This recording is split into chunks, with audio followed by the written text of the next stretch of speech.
Depuis plus de 10 ans, le physicien danois Henrik Svensmark travaille sur une nouvelle théorie du climat qui pourrait remettre en cause notre compréhension du changement climatique. Nous avons suivi Henrik Svensmark dans sa lutte pour se faire entendre. Se faire entendre par une communauté scientifique peu disposée à accepter l'idée que le réchauffement climatique actuel puisse avoir des causes naturelles. Les nuages et la vapeur d'eau produisent un effet de serre considérable sur le climat terrestre. Ce seraient donc les nuages au-dessus de nos têtes les responsables du réchauffement? Tout le monde se préoccupe du dioxyde de carbone, mais les nuages jouent un rôle déterminant dans le changement climatique.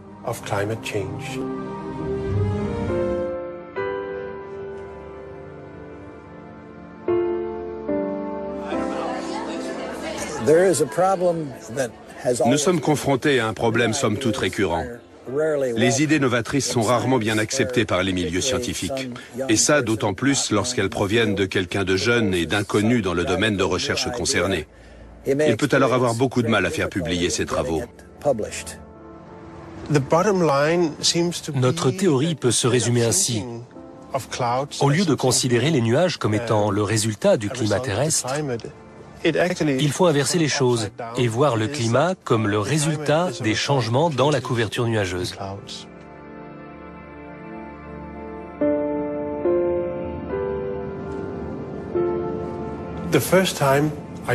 Pour la première fois, l'intuition de l'importance des nuages dans le climat terrestre lorsque mon patron, Egil Friis Christensen, a découvert une remarquable corrélation entre l'activité solaire et les températures terrestres.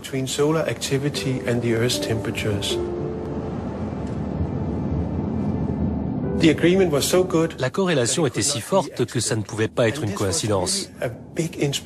Ça m'a encouragé à chercher dans cette voie et à prendre en compte les nuages dans ma recherche d'une explication.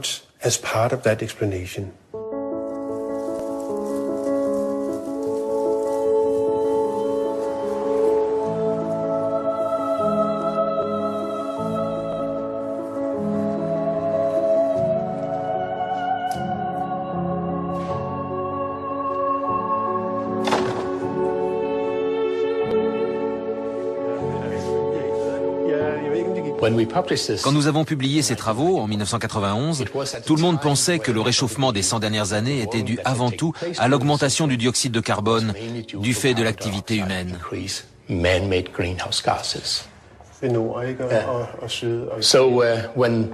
La communauté scientifique a donc été très surprise de découvrir la corrélation quasi parfaite entre les variations de l'activité magnétique solaire et la température terrestre.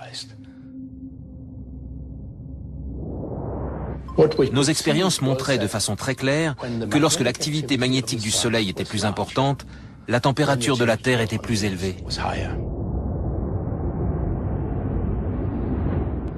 Personne n'était en mesure d'expliquer quel mécanisme pouvait être à l'origine de ce phénomène.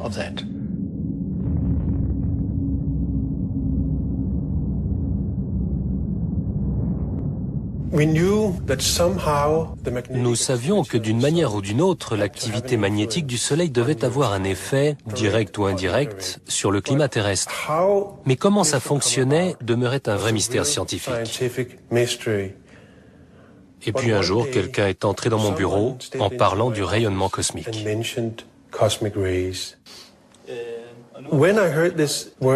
Lorsque j'ai entendu ce terme, j'ai immédiatement pensé à une expérience que j'avais faite au lycée, dans ce qu'on appelait une chambre à nuages. À l'intérieur de cette chambre, l'air est super saturé, et quand les particules des rayons cosmiques le traversent, ça produit une chaîne de gouttelettes qui forment comme un petit nuage. Avec cette image en tête, je me suis dit, et si le rayonnement cosmique était responsable de la formation des nuages? Et si le Soleil, avec son champ magnétique, était capable de modifier la couverture nuageuse de la Terre? Nous aurions alors une parfaite explication du changement climatique. Le Soleil en serait le principal responsable, par le biais des nuages que nous voyons chaque jour dans le ciel.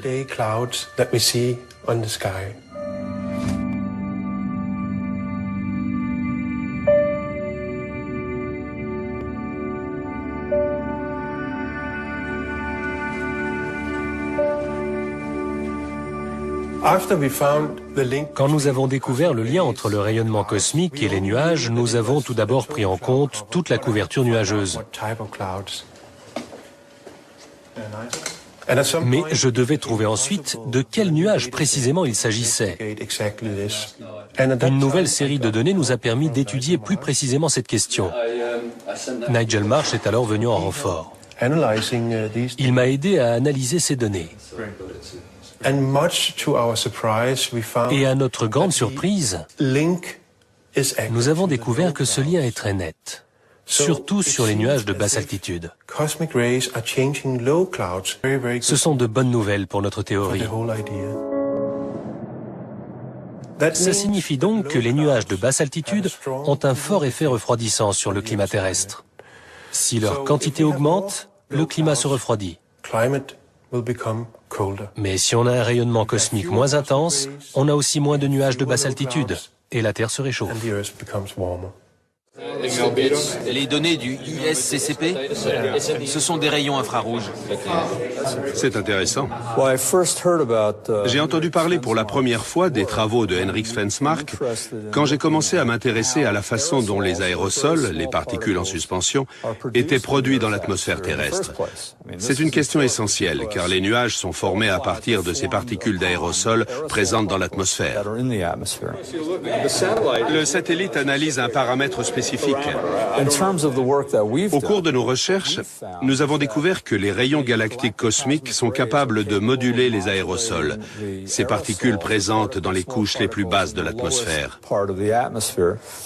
En fait, nous sommes en mesure de prouver que les aérosols produits par ce rayonnement cosmique sont modulés de façon très importante dans les couches les plus basses, celles qui contiennent justement les nuages qui ont un effet refroidissant sur la Terre. Ce qu'on ne comprend pas encore, c'est comment et pourquoi ils se forment.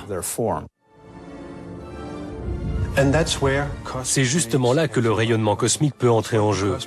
Car que fait-il lorsqu'il pénètre dans l'atmosphère terrestre? Il produit des ions. Nous pensons que ces petites charges aident à former ces aérosols présents dans l'atmosphère terrestre.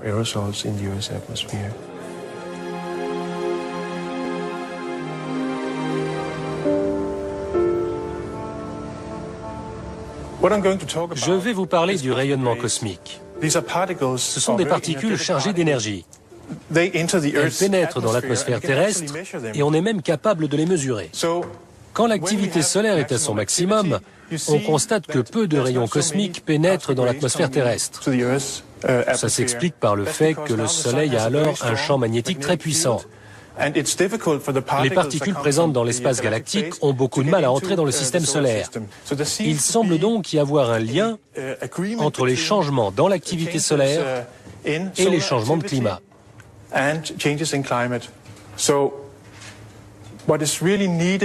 Il faut donc que nous arrivions à prouver de façon expérimentale si oui ou non ce lien existe et comment il fonctionne. Tout laisse à croire que nous serons bientôt en mesure de pratiquer prochainement une expérience de ce type. J'aimerais juste dire que cette expérience est excessivement mal conçue et témoigne d'une méconnaissance totale de la façon dont se comportent les nuages. Quel que soit l'angle sous lequel on la considère, elle est très mal conçue et ne vous apprendra rien sur ce qui se passe dans l'atmosphère. Je ne suis pas d'accord. Je précise que les gens qui travaillent avec nous sont des experts en aérosols et en chimie atmosphérique. Ils savent donc de quoi ils parlent. Et je sais qu'eux aussi seront en désaccord avec vous. Je sais qu'il y a des points de vue différents sur la question, mais le vôtre est extrême.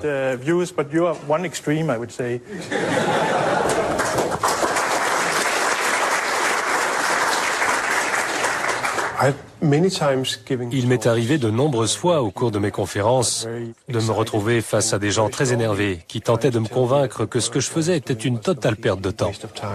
Avez-vous lu mon livre? J'en ai entendu parler. Alors ne venez pas discuter de physique des nuages. Toute votre théorie ne tient pas debout. Personne ne m'a opposé un argument scientifique qui m'ait convaincu qu'il n'y avait pas d'intérêt à poursuivre mes recherches. Quel intérêt y a-t-il à faire cette expérience? Il y a eu plusieurs articles sur les noyaux de condensation des nuages, sur leur origine exacte, sur leur mode de formation. On sait tout ça. Non, d'après ces gens, nous ne le savons pas. Qu'ils lisent les articles là-dessus. J'ai réalisé que si l'hypothèse était correcte, si le rayonnement cosmique avait bien une influence sur la couverture nuageuse et le climat, ça voulait dire que les variations qui proviennent de toute la Voie lactée devaient aussi jouer un rôle sur notre climat.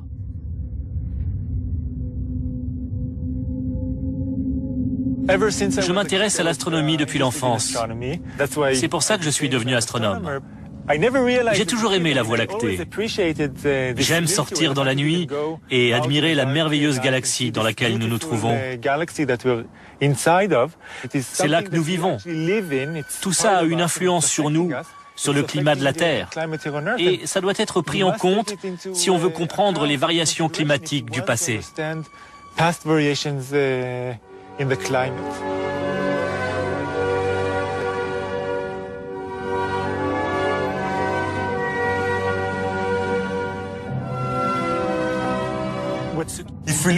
Si on regarde la Voie lactée d'en haut, on compte 4 bras spiraux, car elle fait partie des galaxies à bras spiraux. Nous-mêmes, nous sommes situés ici, sur un bras plus petit.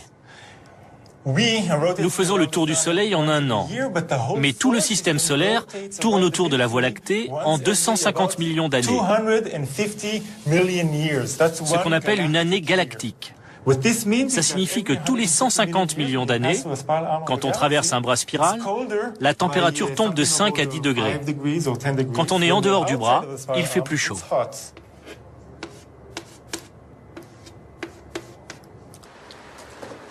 J'ai travaillé en collaboration avec Jan Weiser et nous avons reconstitué les températures terrestres. On a découvert que la température était plus froide de 5 à 10 degrés quand on était à l'intérieur d'un bras spiral de la galaxie. Personne n'avait mis ça en évidence avant, et nous étions très surpris. Mais le plus intéressant, c'est que ça signifie que le rayonnement cosmique est le facteur le plus important pour le climat de la Terre, du moins à l'échelle géologique. Et la seule explication qu'on puisse donner à ça est la théorie de Svensmark sur la couverture nuageuse. Quand on compare les données géologiques et les données astronomiques, voilà ce que ça donne. Vous pouvez constater qu'il y a une correspondance. La courbe noire représente la reconstruction géologique des températures sur la Terre sur la base des données géochimiques de Jan Weiser. Et en rouge, vous avez la variation de l'intensité du rayonnement cosmique. Quand on voit ces deux courbes, on constate une très forte corrélation. Statistiquement, c'est très parlant. Mais même sans se plonger dans les chiffres, devant ça, on voit tout de suite que c'est très significatif. Quand on fait une expérience, il y a toujours une part d'incertitude, car on remet en question tout ce qu'on fait. On se demande si c'est la bonne façon de procéder. Mais nous avons été très méticuleux. Et nous avons soumis nos idées au plus grand nombre possible de tests. Je pense sincèrement que nous avons découvert un mécanisme très important. Et la façon dont il fonctionne nous a tous surpris.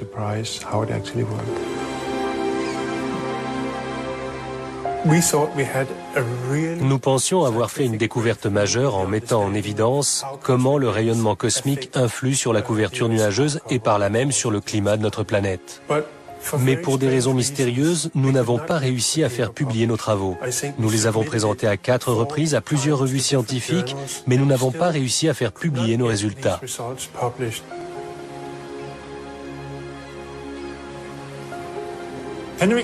Svensmark et son équipe avaient obtenu de très bons résultats.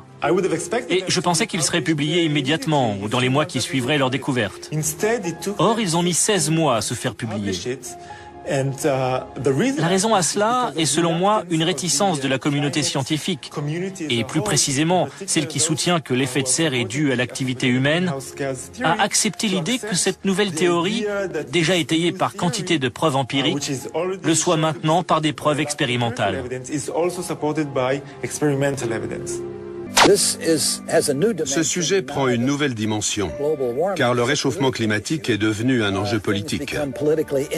Ça devient soudain politiquement incorrect. Aux États-Unis, il y a de très bons travaux de recherche sur le réchauffement climatique qui ne sont pas publiés uniquement parce que quelqu'un en a décidé ainsi. Après plus d'1 an d'attente, nous avons réussi à faire publier nos travaux dans la revue de la Royal Society.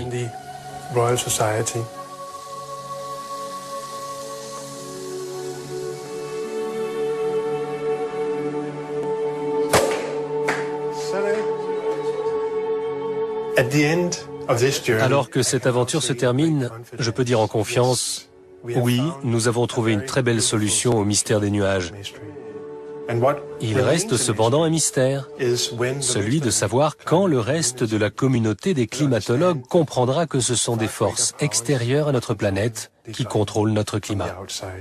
Ces idées montrent que la Terre n'est pas une petite île isolée flottant dans l'univers. Nous faisons partie du grand univers, et les processus qui s'y déroulent, comme la formation des étoiles ou les variations de l'activité solaire, ont une influence sur notre climat. Et tous ces facteurs peuvent produire des changements considérables.